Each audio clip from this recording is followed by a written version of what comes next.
បញ្ញើក្អែកដើមអំពិលជូរសាងជាព្រះអង្គខ្វាមបាទបងប្អូននេះជាចម្លាក់ដែលភ្ញៀវកំងបាទបញ្ញើក្អែកពិតប្រាកដអញ្ចឹងបងប្អូនទៅមើលវីដេអូទាំងស្រុងទាំងអស់គ្នាលេខទូរស័ព្ទរបស់លោកគ្រូមាន Telegram ប្រព័ន្ធ Smart 098 496 498 YouTube របស់លោកគ្រូជាអក្សរអង់គ្លេសឈ្មោះតាចតុមុខ Facebook Page របស់លោកគ្រូឈ្មោះទោះទាយនឹងជាវត្ថុជំនឿស័ក្តិសិទ្ធិសូមបងប្អូនជួយចុច Subscribe Channel លោកគ្រូនិងចុច Like Page ម្នាក់មួយផងសូមអរគុណបាទបងប្អូននេះជាបញ្ញើក្អែកនៅនឹងដើមអំពិលជូរជាប់មកទាំងផ្លែទាំងស្លឹកបាទបែបនេះតែម្ដងបាទលោកគ្រូថតដើម្បីឲ្យបងប្អូនបានឃើញថាជារបស់ពិតប្រាកដបាទមិនមែនជាបិទជ័របិទកាវអីទេបងប្អូនណាបាទអំពិលជូរមិនជាប្របាករោអីដូចដើមម៉ាស័យទេបងប្អូនបាទអញ្ចឹងមិនភូតភរបងប្អូនទេហើយចឹងបងប្អូនចង់ជាវយកទៅឆ្លាក់ខ្លួនឯងកំងឲ្យលោកគ្រូឆ្លាក់ឬក៏ចែកយកទៅដាក់ចូលឡធ្វើកិច្ចពិធីអីខ្លួនឯងបានបងប្អូនណាតាក់ទងលោកគ្រូតាមលេខទូរស័ព្ទនៅលើវីដេអូនេះមក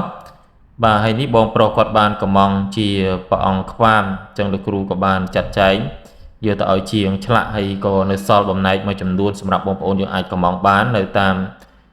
ក្រោយផងដែរបាទអញ្ចឹងមួយដុំនេះគឺជាងគាត់បានកាត់និងបានព្រៀងជាតួអង្គព្រះអង្គខ្វាមបាទជំហានដំបូងយើងបោះបាតបលាំងឲ្យស្អាតចឹងមកជាងគេធ្វើទៅតាមលក្ខខណ្ឌការងាររបស់គេហើយក៏ចាប់ផ្ដើមគូសក្រិតគូសព្រៀងបាទយកជាព្រះអង្គខ្វាមគឺជាព្រះអង្គបិទមុខបងប្អូនណាបាទជួនកាលដៃ4ដៃ6ដៃ8ដៃ10 12 14គេធ្វើបានច្រើនណាបងប្អូនទៅតាមសាច់ទៅតាមការដែលកំងអញ្ចឹងណាបាទព្រះអង្គខ្វាមតំណាងទៅឲ្យការបិទបាំងការពារនៅឧបទ្រពនៅគ្រោះថ្នាក់និងផ្សេងទៀតបងប្អូនបាទហើយព្រះអង្គខ្វាមនៅពេលនេះគឺធ្វើពីដើមអំពិលជូរហើយកន្លែងកំពុងតែឆ្លាក់ហ្នឹងគឺដើមសាច់មែកបងប្អូនបាទហើយសាច់បញ្ញាគឺពីរសងខាងនោះដោយសារអំពិលជូរបញ្ញាតូចបាទអាស័យទូជាងនេះទៀតបាទចឹងជាងគេព្រៀងហើយគេក៏ចាប់ផ្ដើមបោះសាច់ទៅខាងក្រោយដើម្បីឲ្យបានផុសរូបព្រះអង្គនៅខាងមុខឲ្យបានច្បាស់បាទអញ្ចឹងដំណាក់កាលនៃការធ្វើនីមួយយូរដែរបងប្អូនបាទតែលោកគ្រូថតកាត់ទៅបាទក៏ឃើញដូចជាលឿនហ្នឹងហើយ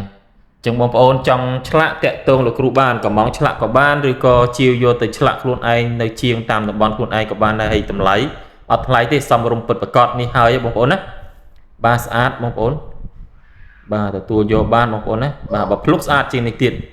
បាទហើយគាត់បានឲ្យស្រោបអញ្ចឹងក៏ស្រោបឲ្យទៀតបងប្អូនណាបាទជាងស្រោបជាងឆ្លាក់អីមួយកុំភ្លេនៅខាងលោកគ្រូ